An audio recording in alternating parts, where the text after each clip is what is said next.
Good morning students. आज हम first class का इंग्लिश का लेसन नंबर 14 पढ़ेंगे। हमारा लेसन नंबर 14 है अ सी सेल।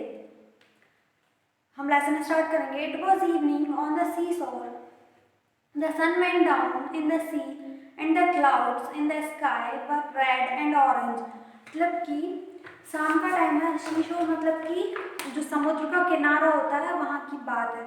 जो सन है मतलब कि सूरज है, वो समुद्र में मतलब कि एक तरीके से सी वेंट टू डाउन मतलब सूर्य ढल गया है, शाम हो गई है।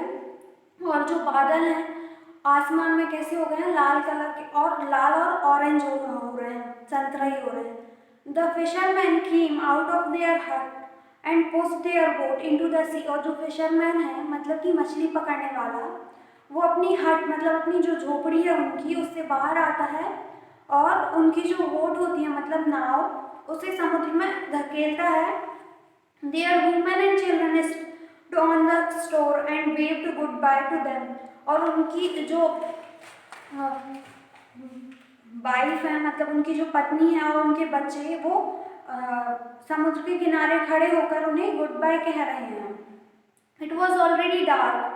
The fishermen sat and rowed their boats. The sky was dark above them and the sea was black all around them. They rowed for 2 hours and then stopped. They threw their nets into the sea. They caught catch big fishes and small fishes, fat fishes and slim fish.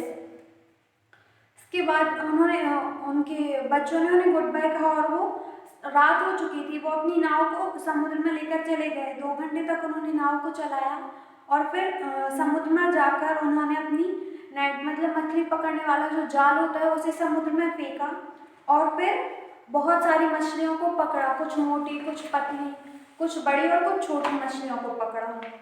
Then the fishermen rowed their boat back to the sea shore.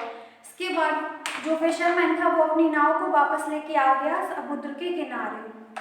They were very tired by this time. It was morning.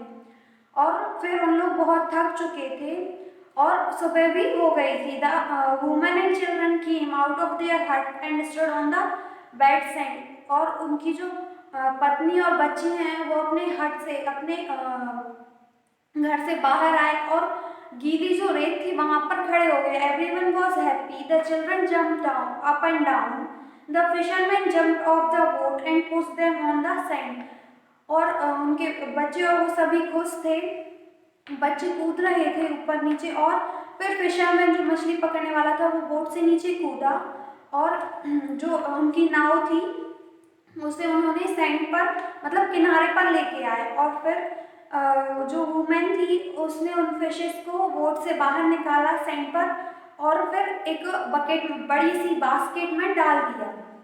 They put the basket on their heads and walked to the market. इसके बाद उन्होंने वो जो basket थी उनको अपने सिर पर रखा और मार्केट चले गए बेचने के लिए। The man smiled and walked to their hut with the children. और जो मैन था वो हंसा और फिर वो मैन और उसके बच्चे दोनों घर पर चले गए उनके। A fisherman gave a big white shell to his son. और जो फिशरमैन था मछली पकड़ने वाला, उसने अपने बच्चे को एक वाइट सेल मतलब कि एक सफेद कलर का शंख अपने बच्चे को दिया। The boy blow on his shell and it said broom. और जो बच्चा था उसने उस शंख को बजाने की कोशिश की तो उस शंख से कैसी आवाज आई, ब्रूम। और ये जो लेसन है ये यहाँ पे हमारा लेसन कंप्लीट हो गया है। आपको इस लेसन को रीड करना है और जो कुछ समझना है आप वो हमसे ग्रुप पर पूछ सकते हैं। Thank you.